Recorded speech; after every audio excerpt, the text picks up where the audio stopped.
বাবা, আমারে কালকে একটু হসপিটালে নিয়ে যেতে পারবি? বৌমারে খুব দেখতে ইচ্ছা করতেছে। এখন না মা, ও সুস্থ হোক, তারপরে ওকে দেখো। তুই এখন আমার উপর রাগ করে আছিস, তাই না বাবা? না না মা, রাগ করে নাই। তুমি প্রথম জয়ীকে দেখবা, কিন্তু তুমি এমন একটা অবস্থায় দেখবা ও তো চাইলেও তোমার সাথে কথা বলতে পারবে না। ও সুস্থ হোক মা। তুমি তো সবসময়ই চাইছো তোমার ছেলে যেন ওই অসুস্থ মেয়েটাকে বিয়ে না করে। আমি তো তোমার সেই চাওয়াটা তখন রাখতে পারিনি।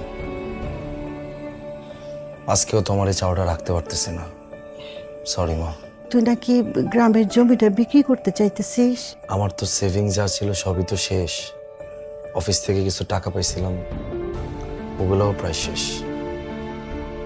এখন মানুষজন যা ডোনেশন দিতেছে সেগুলো দিয়েই হসপিটালে বিল দিতেছে। এখন সেটাও যদি শেষ হয়ে যায় তখন না হয় জমিটা বিক্রি করব। ওটা তো তোর বাবার স্মৃতি। জমিটা থাক বাবা, বিক্রি করিস না। মা, স্মৃতি এখানে থাকে, জমি জমা কাপড় চোপড় এগুলোর মধ্যে স্মৃতি থাকে না মা। আমি তোমার অমতে গিয়ে জয়কে বিয়ে করছি, সে কারণে তুমি আমাদের উপর অনেক রাগ, আমি বুঝি মা। জয়ের প্রতি যে তোমার কোনো মায়া মমতা নাই আমি কিন্তু সেটাও টের পাই মা। ও তো এখন কোমায় আছে।